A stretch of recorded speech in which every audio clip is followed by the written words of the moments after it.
नमो नमः।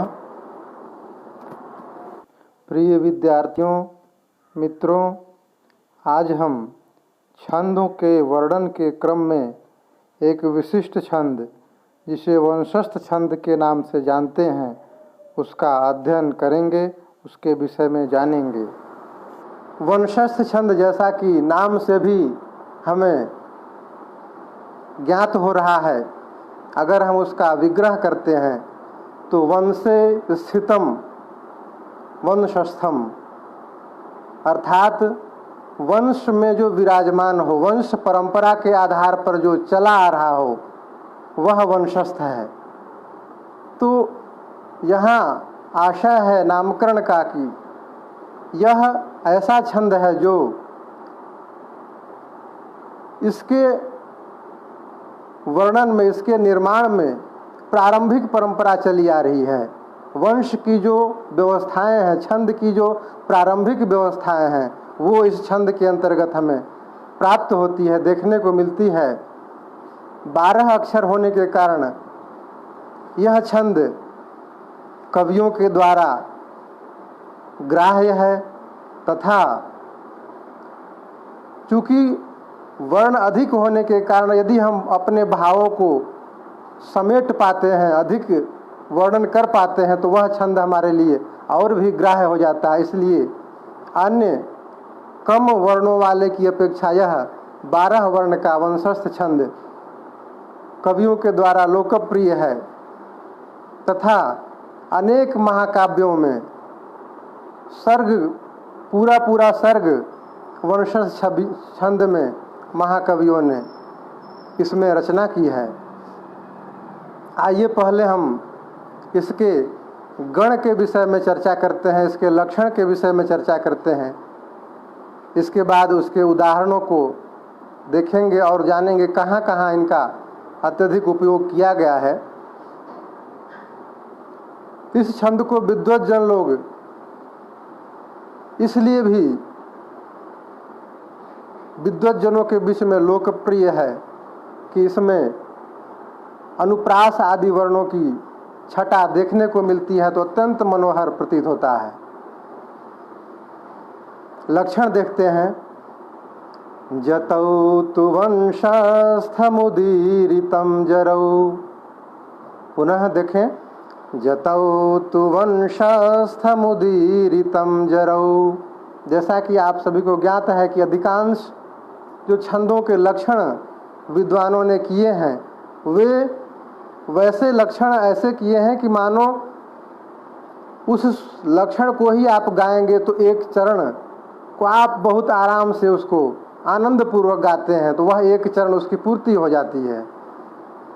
जतौ तु वंशस्थमुदीरितं जरौ, यहाँ हम देखते हैं जतौ, जश्च तश्च इति जतौ, यहाँ पर द्वंद्व समास है। तो जगण और तगण,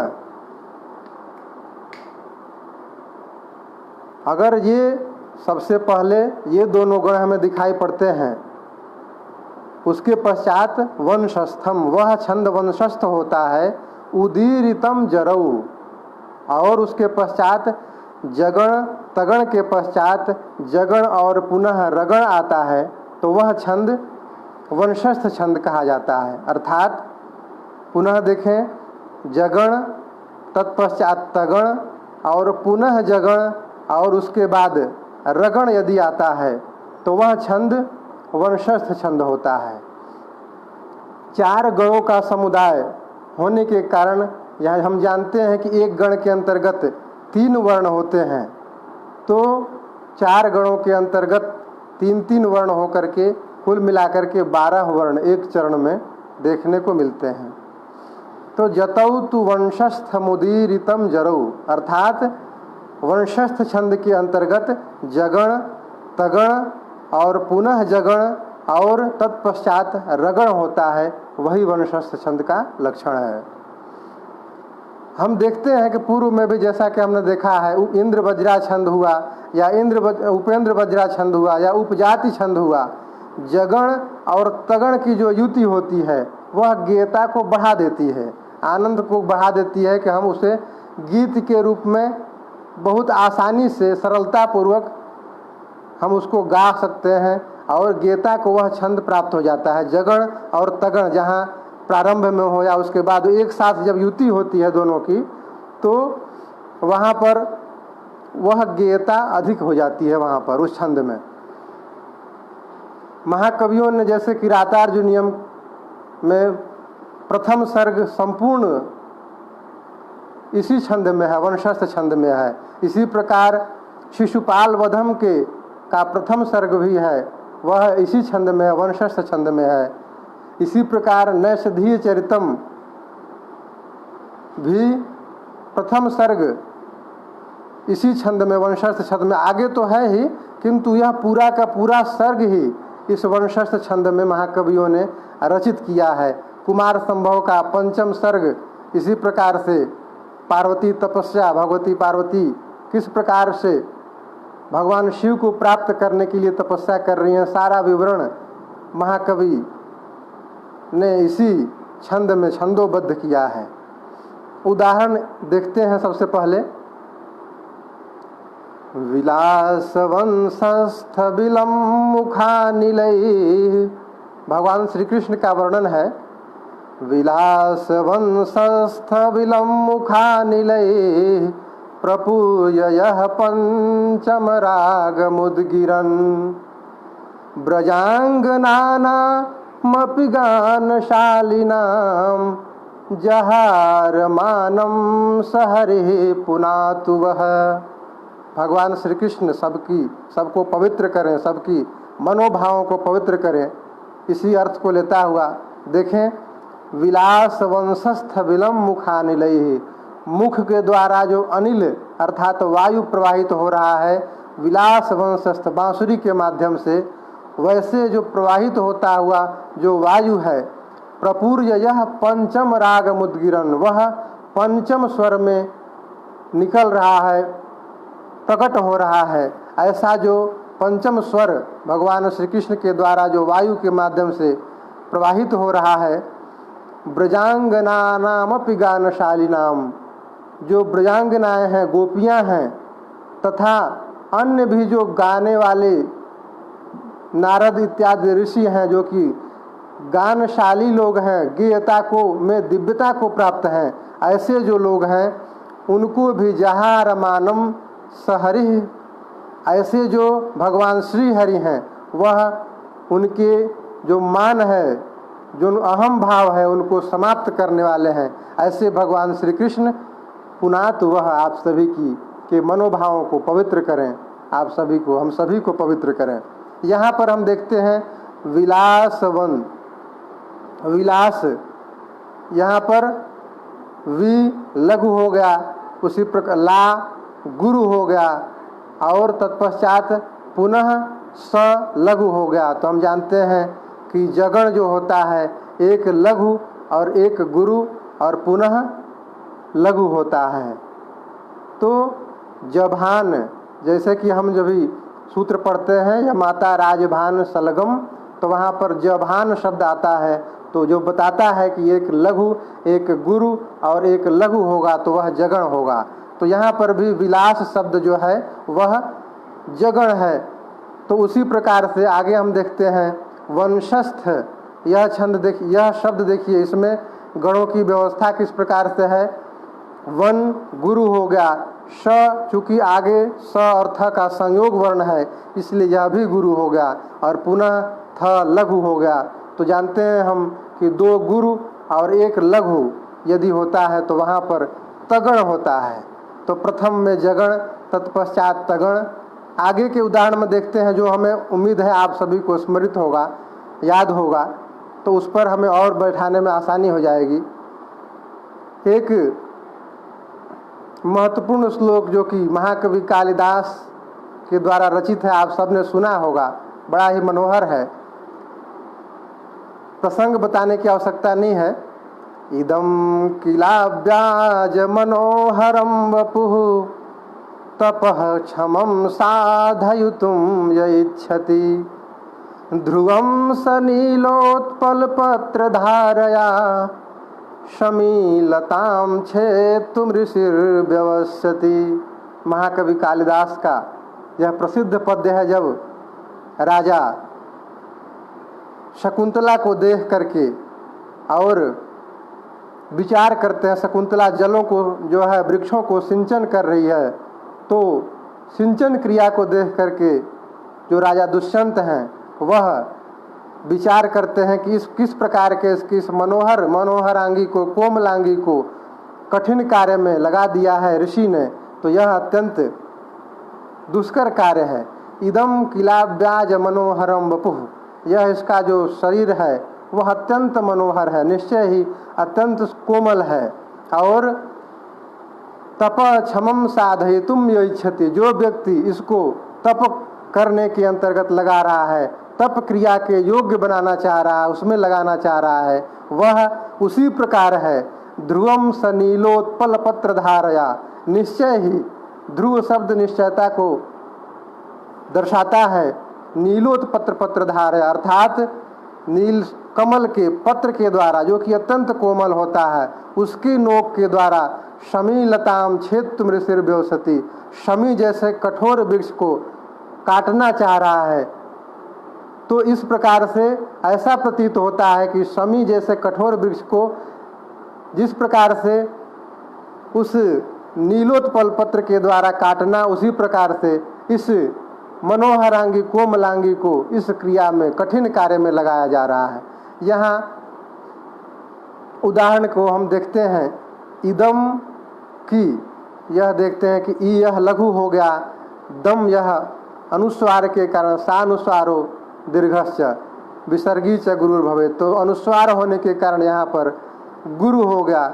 और एक लघु एक गुरु और पुनः लघु, हम जानते हैं कि यह जगण का लक्षण है। जबान शब्द के द्वारा हम देखते हैं, या जो है मस्त्री गुरु स्त्री लघु नकारो, वह भी श्लोक के द्वारा हम जान सकते हैं। तो यहाँ पर उसी प्रकार से जगण है, पुनः ला व्या यह दोनों गुरु हैं और ज लघु है, तो ता राज तगण हो गया। जगण के बाद पुनः तगण और पुनः जगण। इस प्रकार से हम जब गणों की व्यवस्था हम देखेंगे तो वहाँ पर हमें 4 गणों का समुदाय, 12 वर्णों का समुदाय इसी क्रम में हमें प्राप्त होगा। जतौ तु वंशस्थमुदीरितम जरऊ, अर्थात जगण जतौ जश्च तश्च तथा जश्च रश्च, ये 4 गण हमें 3-3 वर्णों को देखने को मिलेंगे, तो 12 वर्ण कुल मिलाकर के इसमें हो जाएंगे। एक और उदाहरण हम देखते हैं किरातार्जुनीयम से, जिसमें द्रौपदी अपने पति युधिष्ठिर को समझा रही हैं, उपदेश दे रही हैं। ब्रजन्ति ते मूढ़धियः पराभवम् भवन्ति माया विषुये न मायिनः प्रविश्य हि घ्रन्ति शठास्तथा विधान असंवृतांगा निशिता इवे शवः। क्या मधुर श्लोक है, तथा इसमें नीति की बात भी हम सभी को अत्यंत आनंद प्रदान कर रही है, ज्ञान बता रही है कि किस प्रकार से ब्रजन्ति ते मूढ़धियः पराभवः, अर्थात जो चूँकि द्रौपदी अत्यंत क्रोधित है कि किस प्रकार से हमारे पति वनों में विचरण कर रहे हैं, तो इसीलिए उदाहरण के द्वारा, कठोर शब्दों के द्वारा कह रही है कि मूढ़ व्यक्ति, वैसे लोग जो कि पराभवम भवंती माया विश्व ये न मायिनः, जो व्यक्ति मायावी व्यक्तियों के सामने माया का प्रदर्शन नहीं करते हैं, जिसको हम जैसे को तैसा कहते हैं कि जिस प्रकार का व्यक्ति हो उसी प्रकार से हमें व्यवहार करना चाहिए उसके समक्ष, उसी को बतलाते हुए कह रही है कि जो मायावी व्यक्ति हैं उनके साथ माया के साथ ही व्यवहार करना चाहिए, छल के साथ ही व्यवहार करना चाहिए। प्रविश्य ही घ्रंथि शठास तथा विधान असंवृतांगा निशिता वेशव, नहीं तो वो हमेशा जो है हमारे शरीर में कांटों की भांति वेधन करते रहते हैं। इसलिए हमें मायावी व्यक्तियों के सामने उसी प्रकार का व्यवहार करना चाहिए। यहाँ भी हम देखिए ब्रजंत शब्द जो है उसी प्रकार से है, ब्र लघु है, ज लघु था, किंतु आगे नकार और तकार के संयुक्त वर्ण होने के कारण यहाँ पर गुरु हो गया। ब्रजंती, एक लघु एक गुरु और एक लघु होने के कारण जगण हो गया।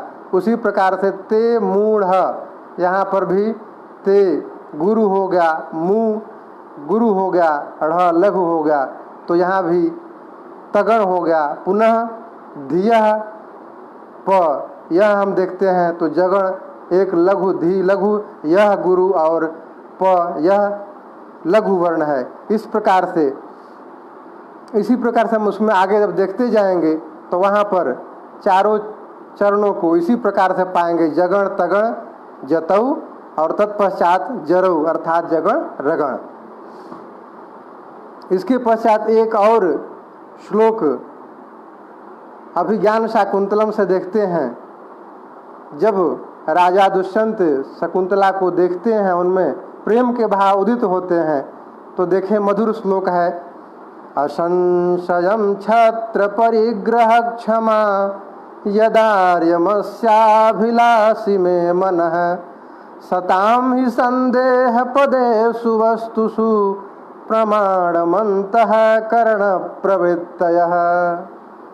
राजा जो है देख करके शकुंतला के मनोभाव को पढ़ने की कोशिश करते हैं और विचार करते हैं, क्या इसके मनोभावों से ऐसा प्रतीत हो रहा है कि यह मुझसे प्रेम का व्यवहार कर रही है, मेरे प्रति इसके मन अंदर प्रेम की भावना है और उदित हो रही है। किस प्रकार से, असंशयम छत्र परिग्रह क्षमा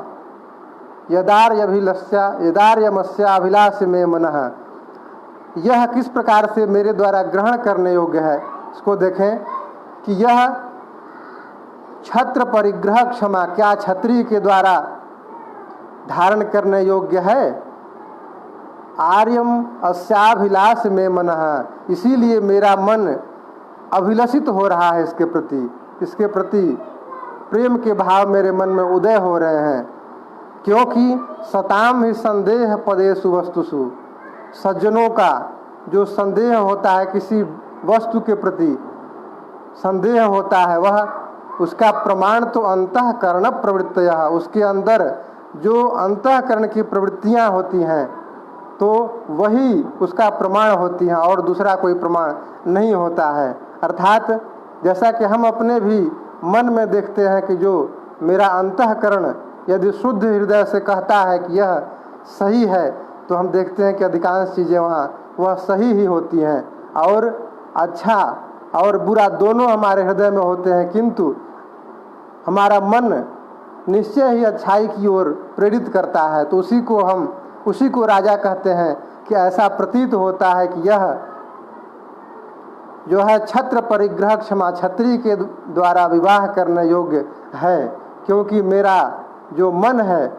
वह इसके प्रति अभिलषित है। यहाँ पर उसी प्रकार से छंद की व्यवस्था, गणों की व्यवस्था हमें देखने को मिलती है। जगण तगण पुनः जगण और रगण की व्यवस्था इस श्लोक में भी है। इसको हम आनंद के साथ पढ़ें और उसको गणों की व्यवस्था के अनुसार गाएं, ताकि जब हम छंदों के लक्षण को गाते हैं, उसके पश्चात उस श्लोक को गाते हैं, तो हमें तुरंत ही वही सारे छंदों के नियम गणों की व्यवस्था स्पष्ट होने लगती है। उसके लिए हमें अलग से कोई कठिनता का ज्ञान नहीं होता है, कठिनाई नहीं होती है। इस प्रकार से वंशस्थ छंद हम देखते हैं। धन्यवाद। नमो नमः।